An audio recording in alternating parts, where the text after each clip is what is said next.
And we're on. Hello, Denise. Hello, Lori. Guess what? What?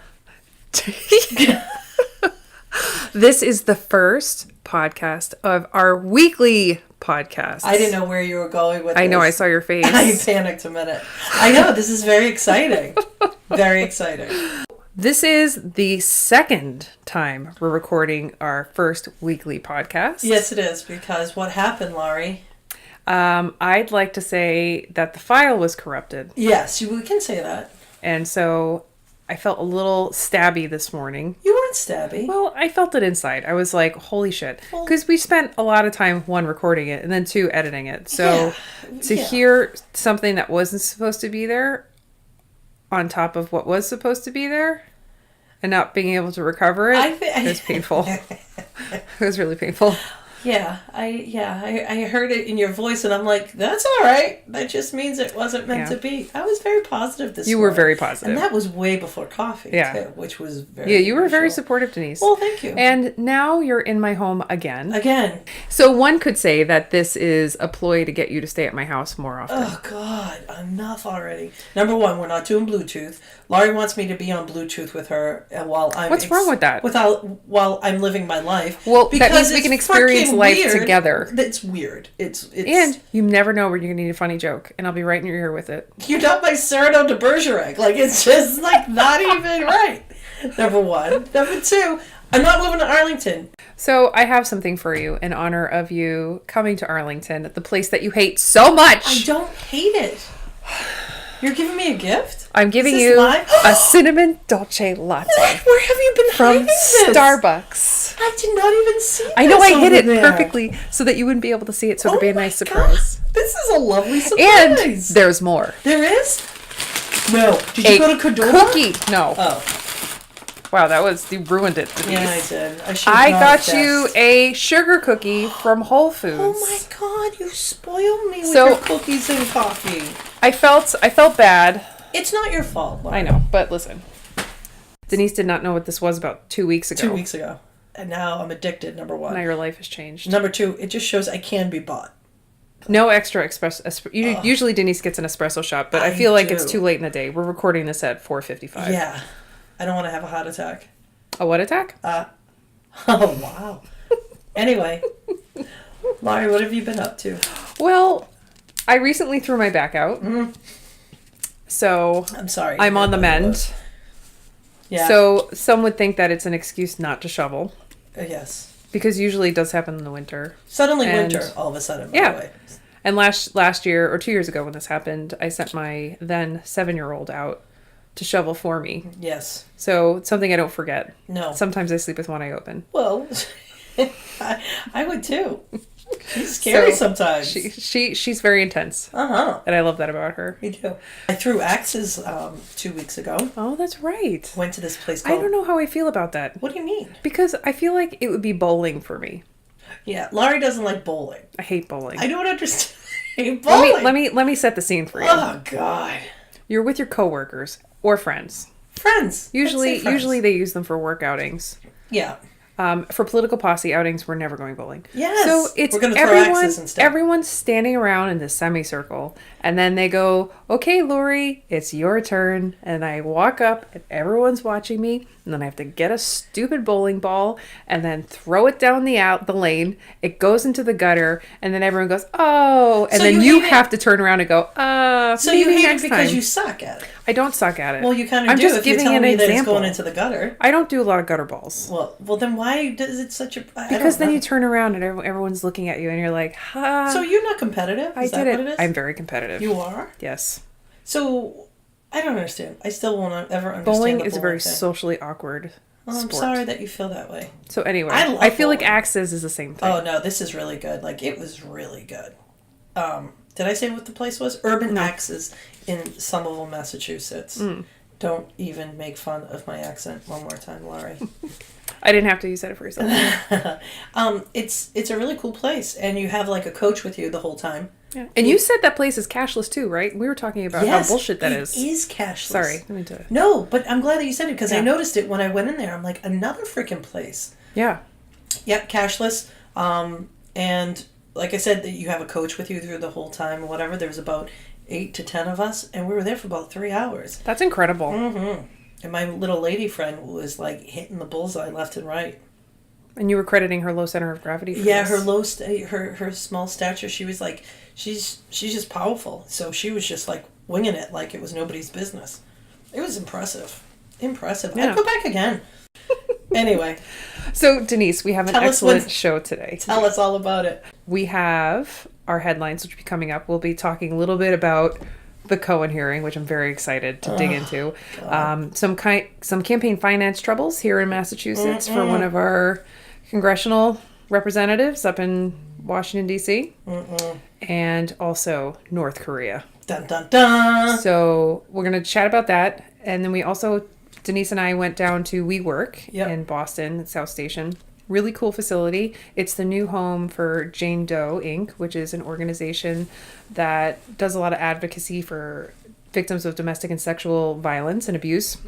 So we had a little chat with them about toxic masculinity. We thought it was timely because that Gillette ad just came out last month or a couple months ago. And they've been up to a few really cool things, especially with the legislature over the past couple of weeks. And then we have our political pill. We do, Lori. We have our political pill. Well, get a little tease, Denise. The little tease? What did I say? What's going to make people hang on? Well, I had one yesterday, but we lost it. So now I don't remember what I said. Because you even gave me kudos on it. Anyway, if you think you can leave the country... Shade, Wait a minute, what? Go ahead. Shade, yeah, true. If you think you can leave the country, not so fast. Dun, dun, dun. To be continued. Okay, hang on for that one. All right. It'll be there. Wasn't as good as yesterday. That's okay. All right. The rest will be great. Okay. So, Denise. Lori Lennon. Where were you when you were listening and or watching the Michael Cohen hearing? I was in between my car, and then I was home, and then I was in the car again. Yeah, because it was like an entire day. Oh, yeah, it was the entire day, and I couldn't miss a beat. I didn't want to read about it. I wanted to experience it. You have to experience that. And it was an experience, I tell you. What did you think? Where were you? You were home, right? I was everywhere, too. Yeah, you were. I was here. There. I was at the gym. Everywhere. Before I threw my back out. Oh. God. Getting old. Full circle. The old gray mare, she ain't what she used to be. Okay, I'm going to say this once. And never again. Once, and then we'll lose it on the tape, so we'll be fine. I'm not throwing out my back because of age. No. First of all, 37 is not old. No. Second of all, I've been throwing my back out since I was 17. Wow. So this is more of a chronic thing. So knock that age thing right out the window. It's gone, Lori. It's gone. I just took a little sip of this deliciousness that you gave me. You're welcome. So there were so many things that I could have taken away from that hearing. Although we don't have 3 hours to break it down. No. So we're going to try and give a quick summary of our favorite highlights. What do you think, Denise? Yeah, I kind of like that. So... First off, it was a shit show, was it not? Yeah, it was. Elijah Cummings? So much, yeah. The beginning was... Elijah Cummings, it took a minute to bring everything together. It was also because all the Republicans did was scream. Yeah. And Rep. Jim Jordan, drove me crazy. Yeah. Every single time he opened his mouth, what came out was yelling and just unproductive conversation. Yep.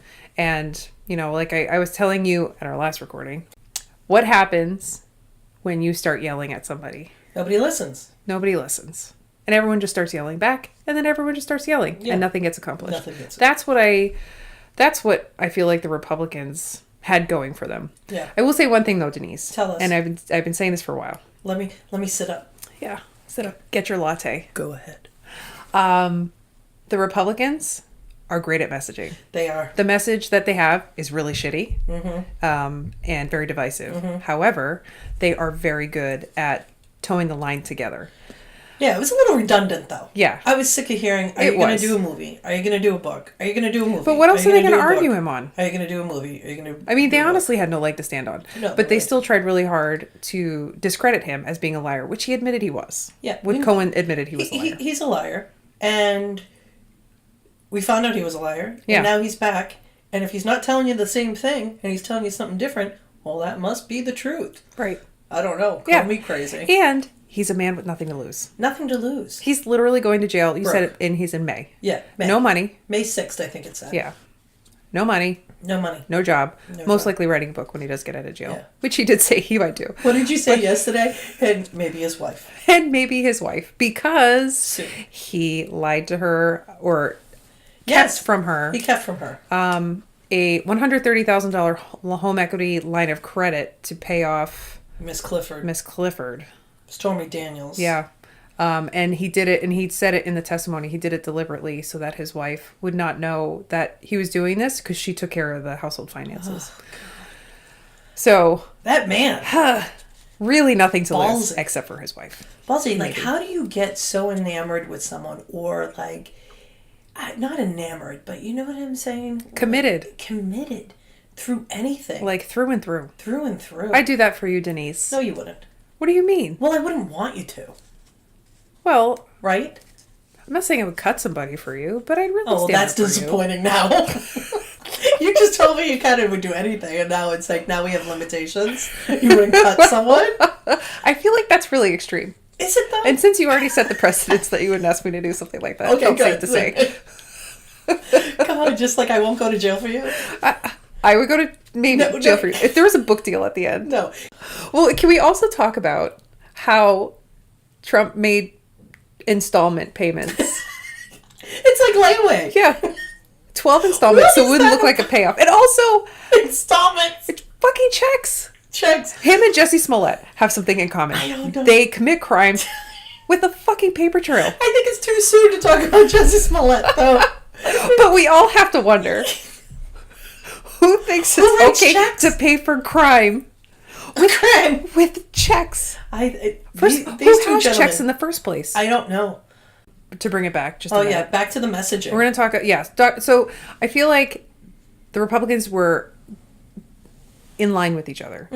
The Democrats, and I've had this feeling about them for a long time, I still feel like the Democrats are trying to find their message. Yeah. And the thing is that Democrats have such a great ideals. So it's just a matter of coordination. During the hearing, for example, there were a lot of repeat questions, and not for the sake of clarification. No. They were the same question. And there were times where the representatives were asking about Donald Trump's love child. Yeah. When there's an opportunity to really grill somebody about the things that that Donald Trump can be charged with are more important. I agree with you. And I do think, as you said, that our fresh lady representatives really did a great job. The 4 freshman women, let's see, it was Ayanna Pressley, Alexandria Ocasio-Cortez, oh my goodness, I just went... Rashida Tlaib, and the other one that nobody really talks about, and that's Representative Hill. She's from California. She's great. Yeah, she was great. She was really, really good. And what did you like about them, Denise? They had a story behind the questioning. I thought they were very calculated, too, which I really enjoyed. And they got a little bit of information, more than I think that they really even expected. They were. True. I loved watching Ayanna really question, because she was very intense. Yeah, well, Ayanna is intense. One of the things that Ayanna did ask was in response to something shitty that happened earlier in the hearing. Oh, yeah. With Representative Mark Meadows, who was called out also by Representative Rashida Tlaib. Meadows asked former Trump employee Lynn Patton, a woman of color, to come to the hearing to prove that Trump cannot be a racist, Denise, because he's hired black employees. Yeah. A lot of video surfaced after that hearing where he was recorded saying that he was promising to send Barack Obama back to Kenya. Yeah, it was at a rally, and then there was I don't know if it was a town hall meeting or something like that, but on 2 separate occasions he basically said that. Well, then he started getting all upset about being called a racist because he has people of color in his family. It still makes you a racist. Yeah. So, but all the Republicans, mainly men, mainly white, all white, a couple of women here and there. Sprinkled. Yeah. And it's the dynamics of it all and the way the optics of it all actually it's jarring. It to is say jarring. the least. And I just think it shows the priorities of the Republican Party. Right. And their commitment to diversity. Commitment to diversity. That's funny. Sarcasm. So what's next, Denise? I don't know. When is everyone going to jail? Like, I just want people to go to jail already. Well, I know Manafort's being sentenced by the time this podcast airs. Yeah. Right? We know Cohen is going May 6th. But, like, I really want to see people... I know Papadopoulos was already in there for a little bit. Like, I'm just so sick of the hearings and it's just being drawn out. And Cohen is going to be supplying more information to the Southern District Court in New York. I mean, what... How much more? It's mind-boggling. Well, it just makes you think about how much there is to uncover. Right? It's mind-boggling. Yeah. Never have we been experiencing an administration. Even the Nixon administration didn't have all these people being. Well, I just think there's a lot of overlap. Right? Everything is connected between the Trump organization, the Trump campaign, and the administration. Yeah.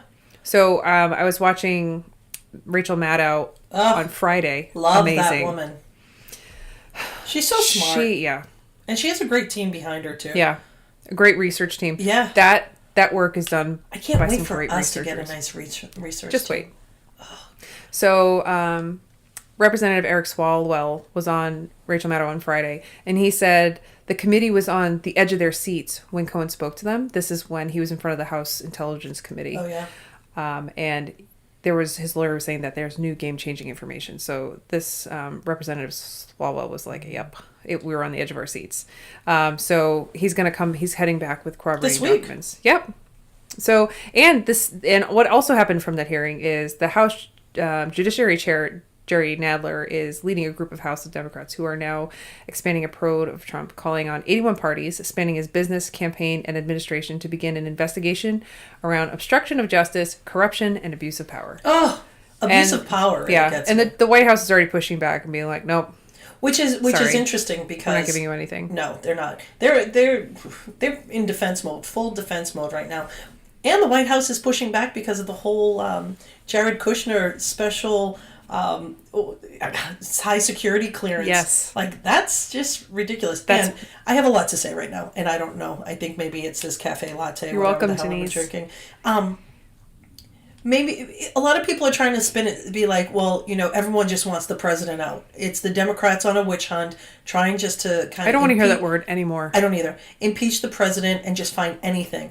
Well, no. It's the obligation of our representatives to do this. It's called the checks and balances of our democracy. Right. And because the Republicans, when it was Republican controlled for the past 2 years, didn't have any real oversight or questioning any of these antics that have been going on, because it's not anything new. It's all been simmering at the surface. Mm-hmm. Shame on you. You're not fulfilling your constitutional duty. Right. So you may call this a witch hunt. The Democrats just like the power, blah, blah, blah. Call it what you may, but look at what's happening. A lot of corruption is coming out of it. A lot of people are going to jail that are associated with this president. And and to think that he didn't have any knowledge about what's going on, you're really, really naive. Right. I'm sorry. You're naive, or you just don't want to hear it because you're such a Republican, you're going to toe the line no matter what. You're such a Republican. Right? Yeah, it's true. I'm sorry. I'm a staunch Democrat, but if someone's doing some shitty stuff and some shady stuff, I'm not going to keep on defending that person. Right. Be like, yeah, you should fucking go to jail. Mm-hmm. Sorry. Thank you, Starbucks. Well, we're going to keep posted on all the Cohen developments because it's just one after another. But I think we should bring it back to Massachusetts. Bring it back to Mass. Local. So Denise and I reside in Massachusetts. We do. Denise lives in... For those people listening in Spain. Because we do have a listener in Spain. Whoop, whoop. Whoop, whoop. We're international, Lori. Live and lodge. We are live and lodge. Our 3rd congressional district race. There's some big question marks around that race and around Lori Trahan, who won that race. Yeah, the seat was held by Nikki Songus. Mm-hmm. Yeah, so she recently retired, and because of her retirement, everyone jumped into the race. It was a 9-person race. Yeah. And I'm just going to say it, and we don't have to talk about it. This is what happens when there's like this whole mentality about not running against incumbents. I think that's changing now, Laurie. Yeah. It's the beginning. It is the beginning. It's still weird for people. Well, especially in Massachusetts. I don't know what it is. It's this whole loyalty thing that's just weird to me. So, go on. Another story for another day. Yeah. So what's going on with Lori Trahan? So the Boston Globe had an interesting story. And it goes around a massive campaign contribution that she received a couple of weeks before the primary. So a couple of weeks before the primary, Lori Trahan was in 4th place. Yep. And her late surge led to her victory, beating Danko by 122 votes. Every vote matters, people. That's what I'm saying. 122 votes. And it was a big deal. Like, they had to do a big recount. I remember. It was a big deal. So, and then she went on to win. She won the primary, went on to win the general. Right. So there's these questions surrounding a $371,000 campaign contribution in 2018. So surprise! I got $371. Everyone is like, where did this money come from? Because that money was used for campaign ads, a lot of media buying, a lot of TV ways ads. to get the name recognition out there, and it's upsetting because it just shows that money plays such a big role in politics. It is upsetting. But this is the world we live in. But this is where we are. So according to the Boston Globe, Trahan has offered vague and conflicting explanations, claiming she tapped personal funds to loan the campaign $371,000 in 2018. However, the financial disclosures Trahan filed during the summer show she didn't have anywhere near enough money to cover such big loans. Mainly, she listed a joint bank account with her husband containing less than $15,000. Sounds like my bank account. $15,001. Yeah. So what's important to know is that campaign finance laws are very strict. They are. Not a surprise. So contributions from an individual are limited at $2,700. That's for the federal. That recently went up $100 due to inflation. Yeah. But that happens in odd years. You as a candidate can contribute as much money, loan as much money to your campaign as possible. But even significant others, if they do not share an account with you, they face that same limit. Right. They're seen as individual contributors. Right. Like a regular run-of-the-mill campaign contributor. Yeah, exactly. Contributor. Oh, Contributor. God. Denise. So Trahan's team has been a little gray on the response. So she has a spokesperson named Gretchen Grosky. She told the Globe that the campaign disclosed everything they were required to disclose with the FEC. Excuse me. Yeah, see, it's contagious. And the money in Trahan's coffers didn't add up to the $371,000, despite filing an amendment where she reported 2 bank accounts with balances that would still not add up to that amount. So she filed an amendment to be like, oops, here's 2 more accounts I forgot to tell you at the beginning. Yeah. But they didn't add up to that $370,000. I don't understand how you forget about accounts. Like, how do you forget about $371,000? Oh, I wouldn't. I mean, I still have my eye on my Acorns account because, like, that thing is, Maybe that's where your money is, Denise. Yeah, it's more like $370 than $370,000. Yeah. You know what I find interesting about this whole thing too, Laurie? What? Who dropped the dime? Because the Boston Globe, hired, commissioned some campaign finance professionals to look into it a little bit more to figure out what's going on. And I'm telling you, this Gretchen Grosky, she's not helping matters. Yeah. It's easy to argue that this influx of cash led to her victory. Yeah, I think that's exactly what it And I think says. That's why more flags were raised. Yeah. And it's disappointing because Lori Trahan's a great representative for us. She is. And she's only been in office for 2 months I know. now. Didn't you say she ran on a... oh, yeah. Her campaign was run on transparency and campaign finance reform. Yeah. Oh, God. Oh, Laurie. Where do you go? This also goes to the argument where if you just tell the truth, it's just way easier. So we're going to keep posted on this. Let's see. To be continued. God. And then we have to talk about campaign finance reform. Well, it's money in politics. The conversation's happening already. Yeah. To be continued. To be continued. So last up before we get to our interview. Yeah. One more.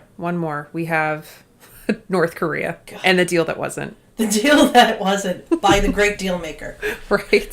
So basically, Trump made this big spectacle, went to North Korea, said they were going to make this big deal with North Korea, and basically walked away with nothing. Walked away before they even had lunch. They even set up a signing. Yeah. To be like, all banners and photo ops and be like, look at us, we're signing something. Yeah. Well, Larry, we talked yesterday about the whole reason for some of this, too. I mean, North Korea has nothing to barter with the world. They only have these nuclear weapons to make themselves relevant in part of the world conversation. Right. I mean, what's their trade? I don't even know what they trade. But This is the only thing that puts them in the news. Right. To be honest, I think the winner out of all this is Dennis North Rodman. Korea. Oh, Dennis Rodman. I thought you were going to say Yeah. Dennis Rodman. Oh, I don't know why. That was a curveball. Actually, it wasn't really a curveball. No. But so when the initial deal was made, there wasn't a solid foundation created. There was no benchmarks, no milestones. It was just this kind of gray, vague deal. Yeah. So there was nothing really to build on. And going back in there and then North Korea saying, we want you to lift all the sanctions. And all of them. America being like, no. Right. First of all, there's so many issues to this. So first of all, Trump has a lower level team, for lack of a better word, working out the details prior to Trump's arrival. Yeah. So if Trump is going to a country, especially like North Korea, he better know that there's going to be some deal and a good deal in America's favor, ready to sign by the time he gets there. Right. But that wasn't the case at all. It fell apart almost immediately. Fire up, Air Force One. We're leaving. Grab your coat. We're leaving. He says that to me all the time. I do, because it's fun. I mean, but we couldn't lift all the sanctions. Like, we could do some things, but we couldn't do all of them. And what ends up happening? Trump and Kim Jong-un are just hobnobbing, visiting, hanging out. Do you think they're still in love? So who wins in the optics game here? Nobody does. North Korea wins, Denise. North Korea. And, North Korea does win. Yeah. So, two things that we need to talk about around this. Oh, God. One, NBC News just came out with a report that 2 days, 48 hours after the end of the summit, commercial satellites captured images of North Korea allegedly beginning construction on a long-range rocket site. According to an analyst who was quoted in the article, it had been dormant since August 2018. Yeah. Which makes it look like a very deliberate attempt. Well, isn't this the same one that they said that they were going to demolish? Yeah. Yeah, and they're rebuilding it? Yep. It's so stupid. Well, and guess who was blamed for all of this, Denise? Who? The Democrats. Why not? Why not? I mean, it had nothing to do with anything. He had a shitty deal. His administration didn't do their job. First of all, half of his administration didn't even think this was a good idea to start with. No, and they were worried that he was unprepared to go there anyway. Yeah, well, here we go. They were very worried about that. And that's not just from lower level officials. That's from higher. That was like basically Pompeo saying, too, he was uneasy about this visit. Right. Well, now look what happened. Do you want to hear the tweet? I like it. For the Democrats to interview in open hearings a convicted liar and fraudster at the same time as the very important nuclear summit with North Korea is perhaps a new low in American politics. It may have contributed to the walk. Never done when a president is overseas. Shame! Exclamation point. You know what else hasn't been done? What? Crappy hearings like we have to go through now. Yeah. Because Trump is... Corrupt. He's corrupt. I'm sorry. Yeah. I mean, there's no sugarcoating it. Right. This man is corrupt. He's corrupt in his business dealings. He's corrupt in the presidency. That's it. End of story. But Lori. Yes, Denise. Some good news because we're so sick of some depressing and bad news. Yeah. So we're thinking of doing a new segment that brings a little bit of joy and breaks up some of this stuff. We have no title yet. No title. But I'm proposing. I'm tired of the shit. Let's talk about something good. Yeah. And then I'm proposing, let's talk about shit that matters. That's also really good. I think more concise, too. Very concise. Anyway, there's something that's been making its rounds on Facebook, Laurie. I think you probably have already seen it, about this principal. Yeah, let's hear about it. She's from Texas. Yeah, she's brilliant. She is brilliant. Her name is Dr. Belinda George. And she has started to go Facebook Live. I think it's been over a year now that she's been doing it. I can't believe it took this long to pick up. Well, as all good things, it takes a while. Given the current news cycle. Yeah.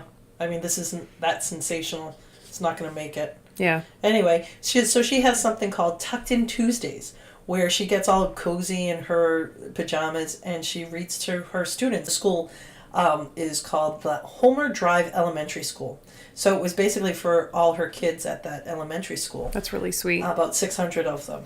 they've gotten over 2,000 views. So now it's like spreading. People are now watching her from all different areas of the country. And, you know, the kids interact with her through Facebook Live. Or you know what else I like? What? She doesn't call them students. She calls them scholars. I love that. Like, how nice and empowering Way to is that? manifest it. And I guess some of the kids, they go into school the next day and they're like, Dr. George, you know, I don't, you didn't say my name right. When you gave me a shout out, you didn't say my name right. I got to tell you, kids are great for that. I'm telling you. They check you left and right all the time. She would have a hard time with my name. I would have to be that kid to be like, if you're calling me Scholar Genakopoulos. Oh, God. But it has a nice ring to it, doesn't it? It does. I mean, well, because you are a can scholar. You start calling me that? No, it's never happening. Well, that's disappointing. Anyway, so check her out. She goes Facebook Live every Tuesday. I think I want to tune in just to see. Yeah. Well, let's put a link in the show notes so people can Show watch. notes. I love those show notes. Yeah, you do. I do too. Just a bevy of information. So we up for this interview? Yeah. So let's move on to our interview. So we interviewed Deanna Mancera of Doe Inc. and Nikki Pelonia, who's from the Center of Hope and Healing, an organization that works closely with Jane Doe. It was just a really great conversation around how we can be better human beings. Yeah. Just to put it bluntly. Well, so that's what we do. Yeah, and then we'll be back afterwards with Denise's political pill. Can't wait. All right. Enjoy.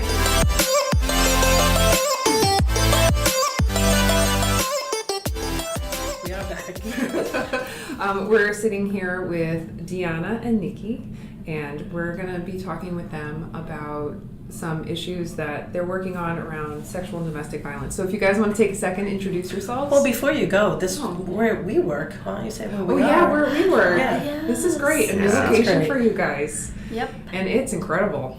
Thank you. We walked in and helped ourselves to coffee. Yeah, we did. We have Likewise. booze here. That's where we are. Mm-hmm. So why don't you guys introduce yourselves? And we can go from there. Sure. So my name is Deanna Mancera. I am the Director of Membership and Programs at the Massachusetts State Coalition Against Sexual Assault and Domestic Violence, known as JDI or Jane Doe. But before I came to the coalition, I was the director of a rape crisis center in the North Shore. So I've been in the field of sexual assault and domestic violence for probably 12 years. Wow. So I'm Nikki Pelonia. I use he and his pronouns. I'm coming from the Center for Hope and Healing. We're a nonprofit organization dedicated to the healing and empowerment of the survivors of sexual violence through counseling, survivor services. I'm the community impact manager for our prevention education programming, and we do a lot of focus around engaging men and boys. That connects us to with Doe Inc., for example, the Reimagined Manhood campaign that we'll be talking about. Thanks for having me. And how long have you been with the organization? I've been with them for about 2 years now. One of the things that got us curious or wanting to reach out was when we were watching the Gillette ad. Can you guys talk about, one, what your reactions were, and then how maybe the organizations have worked to promote this, and kind of the feedback you've gotten from not only this ad, but other instances like this? So just to go back a little bit really quickly on the piece that Nikki was talking about. So the coalition is made up of about 57 plus member programs across the state. So the coalition itself doesn't provide any necessarily direct services to survivors of sexual assault and domestic violence. However, we do work pretty closely with all our 57 plus members and their staff around training, capacity building, and we do our annual state and federal. We advocate for the funds, state and federal funds. Mm-hmm. So just to give you where the Center for Hope and Healing sort of comes through as well. So as part of the Gillette, I think this whole sort of almost like a movement that is happening of corporate responsible companies that are really thinking, for me it's about time. Yeah. For us too. Exactly. Again, I've been doing this for a while, so for me it's about time. You needed to start talking about companies like Gillette, like the new commercial of Nike that just came out. Mm-hmm. That was a great commercial. Which is a great commercial, right, too. And they have so much weight in like social norms, how the society thinks and acts, not just in sports, but just like among relationships. And so just like how it was about time for them to start talking about and taking responsibility of the impact of the work that they do, and how much weight they have on us, how we dress, or how we're going to interact with one another. Particularly what the ad focuses on is on bullying, violence, and toxic masculinity. So it walks you through different scenarios, and then it keeps asking the question, is this the man you want to be? Right. Is this the man you want to be? The narrator keeps asking those questions. So those are the questions that we keep asking the folks that want to, engage on ending sexual and domestic violence. That's what we want. Bottom line, that's what we want. Right. And how all this other attitudes and behaviors that men particularly have, but also other people, and how does that impact gender-based violence and violence against women? So you mentioned toxic masculinity. What does it mean, and how can you start engaging in conversations around toxic masculinity to the people who really need to hear it? You know, the toxic masculinity, and I think what Deanna was saying as well was, it's not just violence that's physical, right? It's the attitudes, it's the norms, it's the behaviors that help get that piece. So when we look at from bullying, from messages that we receive, from the commercials, etc., the toxic piece is what helps perpetuate those violence that lead to abuse and homicide and murder or violence and rape. In a lot of ways, it's that rape culture that helps build these foundations. It could be the jokes that we talk about, right? It could be from anything around the gender and sexism to whatever it is, that's norm. So what I like about the ad that helps bring it to the forefront is that disruption. So it's what we're trying to have to disrupt the norms. One piece that I like about the Gillette ad is that it calls itself out, kind of what you're talking about when we're having men accountability. It shows literally, an ad from who knows when, decades ago, that is sexist. So how can we hold ourselves accountable? In connection to just the Center for Hope and Healing, we have a group called the Brotherhood of Strength. Well, we do just that. We connect as folks that identify as men to, with the ad similarly, look at themselves at each other and in the mirror are reflections, that acceptance that, we and I are built from societal norms, from growing up, etc. So how are we not only complicit to this, or how can we disrupt it, and how can we hold each other accountable to that? So have you seen people reaching out more to your organizations? Have you seen people being more interested to learn more?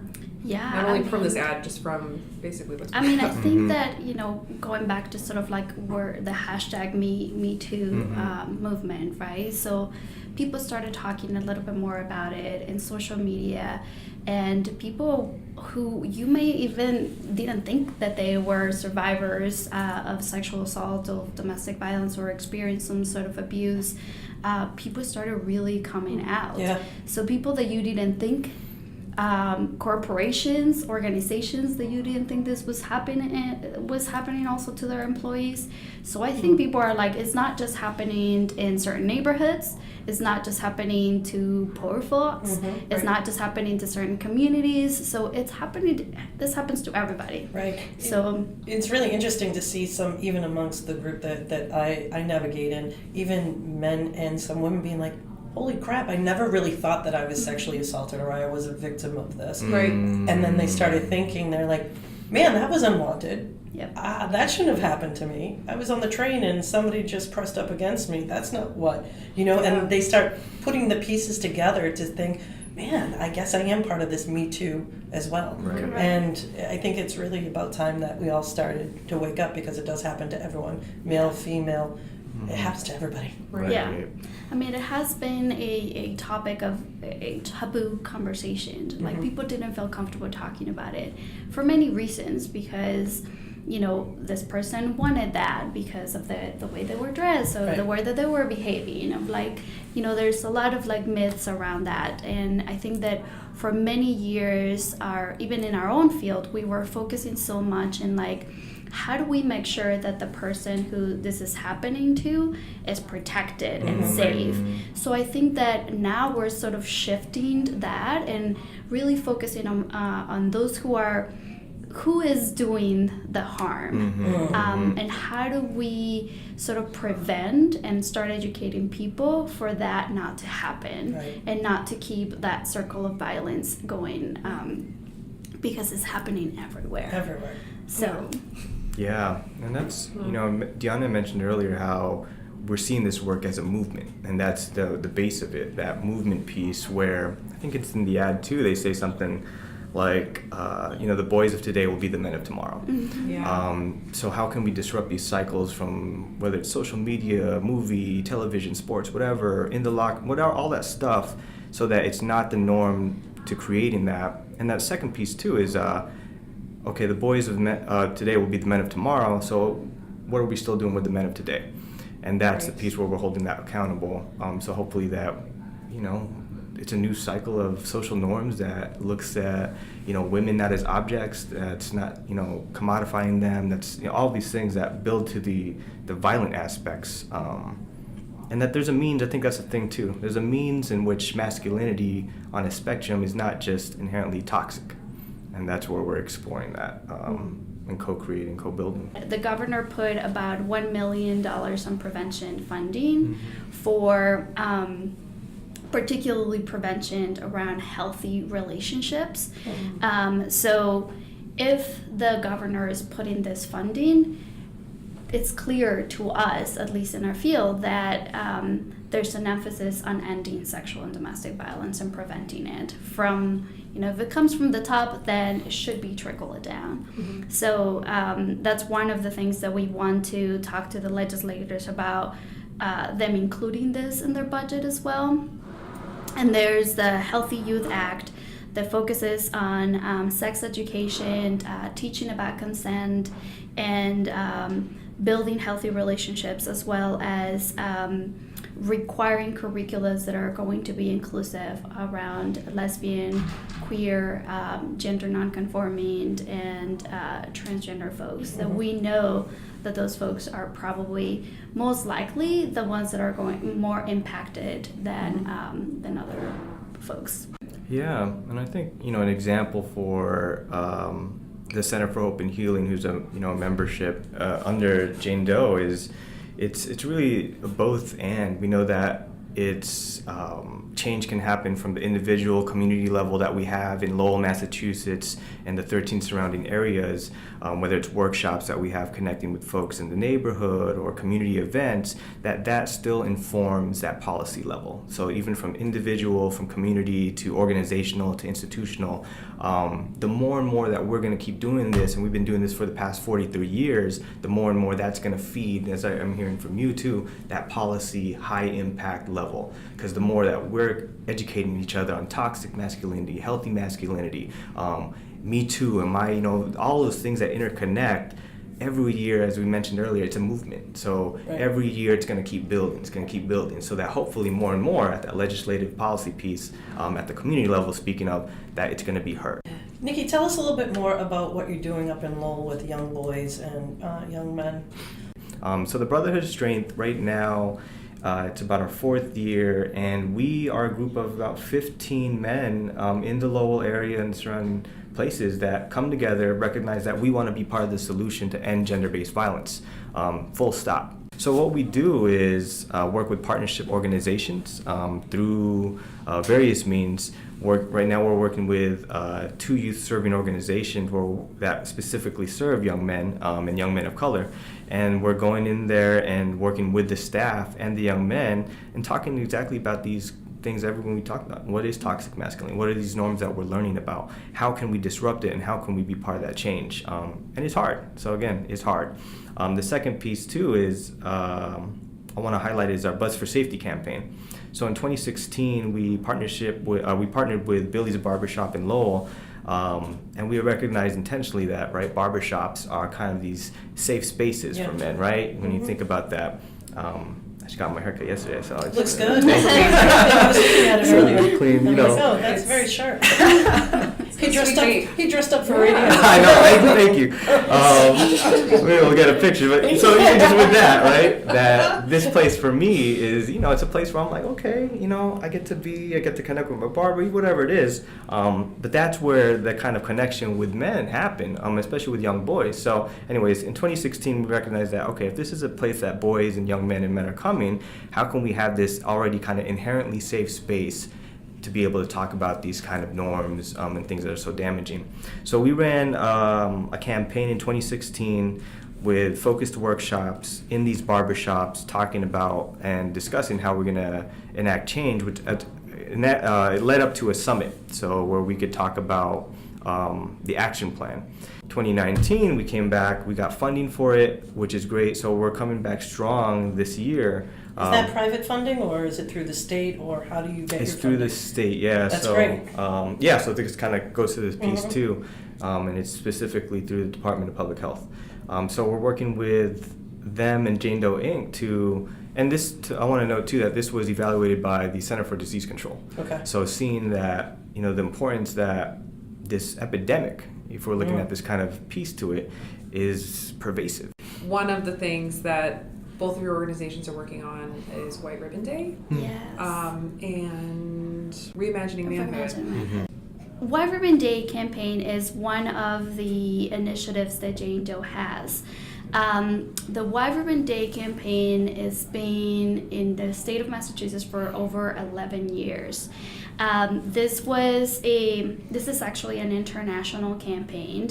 It started in Canada around, I believe, and don't quote me on Canadians. this. I'm telling you. I know. They come up with, well, let me tell you, they came up with this because something really bad happened. Right. So around 1990, 91 or so, I think it was the second anniversary of, there was a mass murder of women. It was 14 women who were killed. So in the second anniversary of that, men came together in Canada, in Montreal, and said, okay, we need to raise our voices and talk about, this was an attack to women, on women. So they started this campaign, and it just became it's international. It's an international campaign.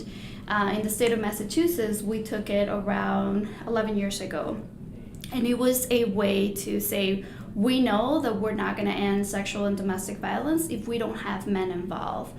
So how do we do this? So we started bringing together ambassadors and affiliates. So we have over 100 ambassadors across the state. A lot of that's the other piece of accountability. With a lot of our legislatures are actually part of the White Ribbon Day campaign. That's good. The governor of Massachusetts is actually our chair of the White Ribbon Day campaign.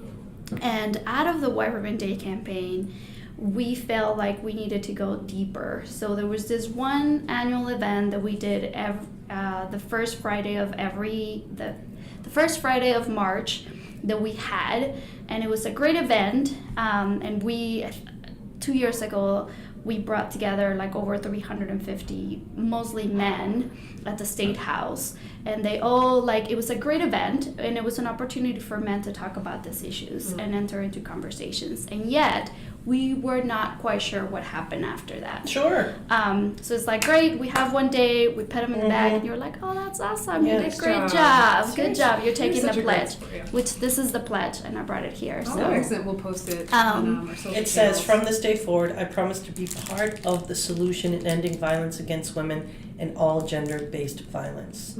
Amen. Yeah, so that's the pledge, and men came together, took the pledge, and that was great. And what was next? So out of that, our hashtag Reimagining Manhood was born, and yes, it was 3 years ago. So I was just getting into Doe, and I was like, yes, what can we do? Let's take this further. So we started hosting annually our Reimagining Manhood symposiums, which just happened in December actually. And every December we do it. We bring over 300 folks, and the majority of them are men who want to stop this, men who want to end this. And as Nikki was mentioning before, they're the ones who mostly perpetrate a lot of this violence. So they're the ones who really have to be working themselves and really talking with themselves, because we women have been doing this for a we long can't fix time. everything. I mean, I Just like saying. to think that we Seriously. can, but I mean, enough already. Our shoulders are tired. Right? Somebody needs to step up and Somebody help needs us. to start getting on Anybody. this. Right? God. I mean, I love working with men, but Of then they course. need to do their own work. Yes. So that's what we start. That's where the Reimagine and Manhood campaign came. Nikki, I'm going to put you on the spot for a minute. When we talk about toxic masculinity and how to combat it, it's safe to say that some instance happens almost every day to somebody. I mean, on the way here, it happened while I was driving my car. Like, it's all the time. Every 90 seconds. Yeah, every 90 seconds. Yeah. Yeah. So, I just don't understand, like, why, Yeah. how. Anyone feel, I'm sorry, like, I know, it's crazy. I can't. You know, it needs to get very, yeah. I do, I get very aggravated. It's like, how dare you? Who the hell Yeah. do you think you are? That you can do whatever the Well, fuck and I you do want. think as and- more and women be okay. get in powerful positions, we'll see more of Well, this yeah. for sure. Mhm. Well, look at Yes. Australia. Let's talk about yes, Australia. there's a few examples, yeah. Yeah. Yeah. So when we say how men can be allies, I envision that as being ways to just even stop, or ways to like intervene when someone's pushing up against somebody in the train or somebody's being catcalled on the street. Are there tips or tricks that can happen, That's even a good if it's question. on the train? That's a great Yeah. question. Yeah. But Good job. How are you gonna do it when the guy from the U-Haul is catcalling you today? Well, I flip what him were you off. gonna- Yeah, okay. That's what see, I do. Well, there's the. And then I told him to fuck See, off. see, So I told you it warrants that sometimes. I don't mind saying that. And you though. felt safe enough to do that, so. Yeah. Right. Yeah, it's a good question. And there's definitely different approaches to that. And just lifting up to what you said, that safety, right, is definitely Yeah. first and foremost. One of the things that we use in our, mainly from the men and then bystander approach too, so it's not necessarily the person that's getting assaulted or harassed, it's if we see another, is this kind of 5D approach. And even just when you said, to F off, that's like kind of direct and distract. So those 5Ds are, yes, being direct, just facing it head on. So if I see it in the train, for example, I might be like, hey man, that's not cool. Or like, hey, whatever it is. The second one is delegate. So let's just use this kind of train example too. See something's happening. I may flag down the conductor or something along those lines to be like, hey, can you handle this, to delegate it to someone else. The third one, and these aren't in order, is delay. So knowing that harassment and assault happens, it's never too late to intervene, right? It's not just that moment. It's delaying and checking in after it happened with the person that was harassed or the survivor. Hey, are you okay? What can I do further? Things like that. The fourth one is distract. So I could just, be, again, with the train example, I don't know, cause some kind of ruckus, right? Maybe I'll blast my music. Maybe you just kind of go in between, right? Oops, sorry, whatever it is, not head on. And then the fifth one, which I think is so relevant to today, is document. So, right, using your phone, using whatever it is, because that kind of receipts and that kind of evidence is what's actually happening a lot, right? Tarana Burke, for example, like years ago, have been saying Me Too. It wasn't really until recently where things were documented Yeah, we were talking about to get that more elevated. So, those are the 5Ds of kind of intervention, bystander intervention work that we work with other men and boys of not only how to do, but share with others. And that too is at both ends. Again, that it's not just about intervening, because we don't want to just keep intervening. Our goal is to just end it. We want to end it with the behaviors, the norms, the attitudes that I hold like as a man as well. So it's at both ends. How can we intervene and how can we prevent? Before we depart, websites. Let's list them all off so people know where to find you, because one of the things that we would like our listeners to do too is to make sure that they know what they can do to help, because we want them to be able to listen to this and then take action in ways that they feel comfortable. Right, like volunteering, advocating, any of that stuff. So our website is janedoe.org. And out of there's a link also to go to the White Ribbon Day website. Perfect. And with all the updates of what's happening. And you can follow us on Twitter, Facebook, Instagram, LinkedIn. And you can find us through our website, which is chhinc.org, so chhinc.org. And we're on Instagram, Facebook, Twitter. Our handle is chhlowell. Guys, thanks so much. This was This was wonderful. good. Thank y'all so much. Thank you. First podcast for both of you. I know! Yeah. Yay! We are Oh my gosh. Pros.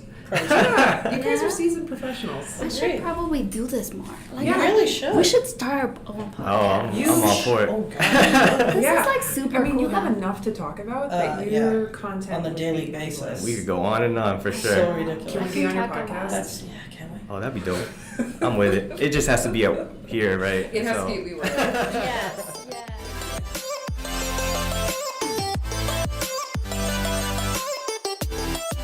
Welcome back. Hope you guys enjoyed that nice interview and you learned a little bit about what Jane Doe does and the good work that they are doing. Yeah, we'll have them back on.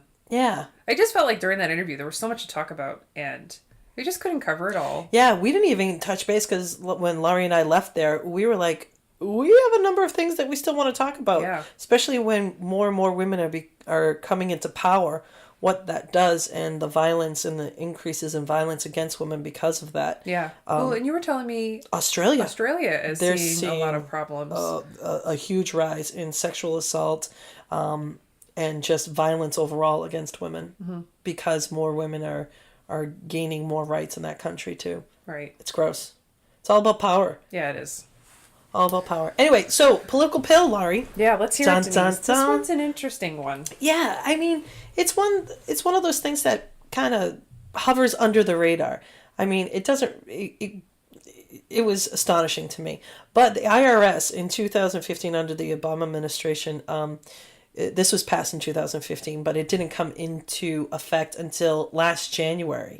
So, so here it is, Laurie. Okay, let's hear it. If you are $52,000 in back taxes that you haven't paid to the IRS, you can have your passport taken away from you with other restrictions about where you can travel, where you can't travel. Yikes. Possibility of non-renewal of your passport. And if you don't have a passport now and you're applying for one, no, you may not get one. Wow. You Are may they not. afraid you're going to, like, jump ship? Or they're thinking like it's a privilege to leave, right? I think. And yeah, if you're jumping ship and you haven't paid anything, then, we're going to hit you where your travel is. It just doesn't make any sense to me, though. Yeah. I mean, if you're in that back tax bracket, right? Don't they take things out of, like, other things? Yeah, like when you file your tax returns, you don't get a return, even Right. if you get one. Right. They just the government do just it. takes it back. Well, But if you're consistently owing, yeah. well, and 52 is the low bar, right? And It's so, 52 and over. right. Anything. So when you're talking like, so 52 sounds small, It does. but when you're talking in like Years and years millions, and years. Right. or who knows, billions of dollars in back taxes, you leaving the country sounds like a great idea. Sure. Sure. And so you'll get notified that that you'll receive something from the IRS saying that you're in jeopardy or whatever. Yeah. And you have to kind of, rectify the situation within like 90 days, I believe. And it's a little crazy. Yeah. But here's the thing. Even your tax preparers or like if your power of attorney, even though they receive everything else from the IRS, they don't necessarily receive that communication Oh, Jesus. that they could potentially remove your passport. So if you're relying on some sort of So you accountant need to or pay somebody else, attention. you have to pay attention because it's going right to you personally. So do you disagree or agree with this measure? I don't know how I feel about it. I really kind of don't. Yeah. It's like you should be paying your taxes. Yeah. But I don't know. So I've dealt with the IRS How do before you feel about because I've owed money just from being a contractor Yeah. and all that stuff. I personally have had very pleasant experiences with the IRS. That's nice, Lauren. That's nice to I hear. think the good way to do things is call them before they call you. Yeah. Because I remember I said, I owe this much money. What can I do? Mm-hmm. And they literally asked me, how much could I pay each month? Yeah, well, that's another thing. They are very willing to work with you Yeah. on like a payment plan, Right. too. They just want you to notify them, be like, I acknowledge this. This is what we're going to do to rectify Right. the situation. And I think that's where that gray area of you could be, you don't have your passport taken away, but there's some restrictions on where you can travel Yeah. and probably when you can travel or whatever. Right. So I wonder if you're in like a good faith agreement with them, if the passport restriction is still in place. Is that true? It depends. I think it's case by case, depending on the amount that you owe. Right. But yeah. Yeah. I mean, I think it's responsible because, like I said, if you're talking $52,000, that's not a lot. But when you're talking about people who owe millions of dollars Right. in back taxes, and instead of paying, they jump ship. I mean, the taxes do they follow you?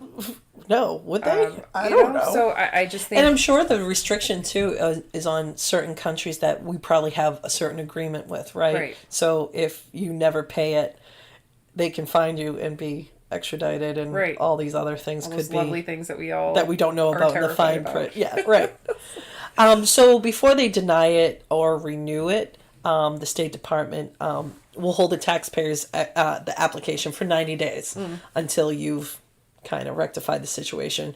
You make the full payment. You make a satisfactory payment agreement with them, and everything is copacetic. Now, you're exempt from all of this if you're protected by bankruptcy right now. So if you're in bankruptcy status, then you don't have to worry about having your passport taken away or not renewed. But you know what doesn't go away? What? Your college loans. True story. True story. And if you've been identified by the IRS as identity tax, and now you got me all like, oh, but it's so true. It's like a cockroach. Those student loans. Oh my god, they're the worst. They're the worst. I've got a friend Of course that you I do. call every 6 months. Do you? Yeah. Well, let's not talk about that on air. Well, no, a friend at my student loan No, I place. know what you I meant. thought you meant like a friend. Well, like, a friend. like day spa friend. Like ooh, no. God, Denise. What the fuck is wrong with you? No. I don't know why. I just went there. Hey, can we just talk about craft? Yeah, we no. all know, please. We're alluding to Can craft we? with this. But he's paying $75. No, 79. 79. Let's For a hand job. plus a tip. Well, if he tips. Just the tip. Unless it's on camera. We can't confirm or deny that. So This took a turn. this is not related to your anything. political at all. No. But when we went to go talk to Chained up. when we went to talk to Jane Doe, there was Dr. Keith Abloh, Oh yeah. who was a licensed psychiatrist who Yeah. was coercing women to have sex with him, allegedly. Bob Kraft Bob Kraft. with his scandal, Yep. and R. Kelly, Yeah. who Alright, is finally being held accountable for after a documentary by women brought this to light. And now we're seeing it with Neverland. Yep. So TV producers keep uncovering the truth. I can't. Yeah. Anyway, that was a little segue, but important. But important. So yeah, I'm not sure how I feel about this. I don't either. We're gonna have a link to the article. Forbes put this article out the other day as almost like a reminder to people because it's so obscure that people aren't realizing the ramifications. And if you go to renew your passport, if you're one of those people who owe that much money in back taxes, which could accrue over time if you're one of those people, right? Right. But yeah, you may be limited to how you're not really free to move around the country God. or the world. Well, Not and the I think country. this is why I like political pills so much. It's like the obscure stuff that we don't pay attention Yeah. to, but when it happens, You're like, what the fuck? yeah, I didn't know about this. yeah. I didn't know about it. So if you owe $52,000 or more in back taxes, Yeah. you can thank Denise. You're welcome, everybody. Leave the country now before they revoke your passport. You may not have to. You may not be able to come back in, but that's okay. Leave now. This is your cue. Thanks, Denise. You're welcome. All right. Hey, this is a great show. It's on the website. All this information that we talked about today. Yeah, we'll have all the links in the Yep. show notes for sure. Yep. And as always, please rate and review us. Yep. Only if you're going to give us 5 stars. And stay tuned to what Laurie and I have in store on the campaign front. About This is gonna be helping. a very busy month for us. Yeah. Well. Yeah. Yeah. So Big announcements coming. yeah, stay soon. tuned. In the meantime, rate and review us. Yeah. And listen weekly now. We'll Yeah. do Weekly. every Thursday. Still every Thursday. Okay. Must be consistent. All right. So we'll see you all next Thursday. See you next Thursday.